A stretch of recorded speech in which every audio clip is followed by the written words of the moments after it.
Hello everyone, myself Manmohan Singla और आज हम बात कर रहे हैं A B testing for ads versus A B testing for landing page. देखिए यहाँ पर जो दो डिफरेंस आ रहे हैं वो आ रहे हैं एड्स और लैंडिंग पेज। इन दोनों के ए बी टेस्टिंग के लिए बात करनी है, पर सबसे पहले इंपॉर्टेंट है आपको A B testing concept clear होना चाहिए।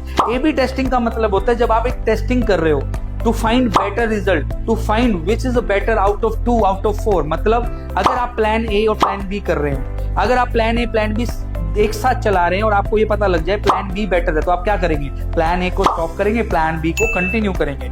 इसी तरीके से अगर आप एक एड चला रहे हैं, अगर आपने बहुत सारी एड चलाई और सेम पैटर्न की चलाई, कुछ डिफरेंस है, कुछ फिल्टरिंग डिफरेंस है, तो आप थोड़े समय बाद चेक कर सकते हैं कौन एड परफॉर्मेंस अच्छी दे रही है। तो आप क्या करेंगे? जो एड परफॉर्मेंस अच्छी नहीं दे रही उसको आप क्लोज करेंगे, पॉज करेंगे, और जो एड अच्छी कर रही है वो क्या करेंगे? आप कंटिन्यू करेंगे। तो इसी को बोलते हैं A B testing. When you are doing multiple test, where you have multiple variations, options है आपके पास और आप चेक करना चाह रहे हो क्या ऑप्शन मेरे लिए सही रहेगा, तो उसे बोलते हैं ए बी टेस्टिंग। अब बात करते हैं A B testing for ads versus A B testing for landing page. अगर दोनों की बात करें तो लैंडिंग पेज क्या है? लैंडिंग पेज है जहां पर आप कोई एड देखते हो या कोई लिंक को क्लिक करते हो और जिस वेबसाइट के पेज पर आप लैंड करते हो वो होता है लैंडिंग पेज। और कहा जाता है डेवलपर टर्म्स में, एसईओ के टर्म्स में, डिजिटल मार्केटिंग की टर्म्स में कि कहीं ना कहीं लैंडिंग पेज इफेक्टिव होना चाहिए, एंगेजिंग होना चाहिए, ताकि यूजर कभी भी लैंड करे तो कन्वर्जन देकर जाए, आपकी सेल्स हो। तो यहाँ पर लैंडिंग पेज की ए बी टेस्टिंग कैसे करेंगे?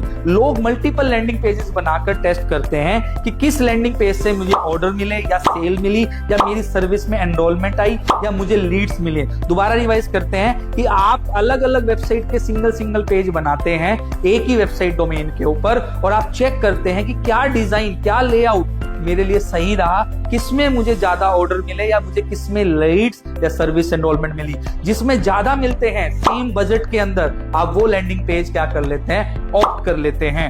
या आप क्या करते हैं? यूजर से वोटिंग कराते हैं, अलग अलग डेवलपर से, एंड यूजर से, जो आपके पुराने कस्टमर होते हैं उनसे आप एक क्या करते हैं? फीडबैक लेते हैं कि कौन सी लैंडिंग पेज आपको सही लगी। तो उसमें क्या होता है? वो ए बी टेस्टिंग है। तो दोनों में क्या डिफरेंस है? सिर्फ एक एड और एक लैंडिंग पेज। एक वेबसाइट के स्ट्रक्चर की बात हो रही है कि क्या वेबसाइट आपको अच्छी लग रही है उसको कंटिन्यू करेंगे, और एक एड की बात हो रही है कि अगर आप बहुत सारी एड चला रहे हैं तो उसमें से एक बेस्ट एड को रखना। यहाँ पर बहुत सारी एड चलाने का मतलब है कि मान लो आपने एक ही लोकेशन पे एक ही एज ग्रुप के लिए, एक ही इंटरेस्ट के लिए 2 पोस्टर चलाए, तो आप ये चेक करना चाह रहे हो कि ए पोस्टर अच्छा है या बी पोस्टर।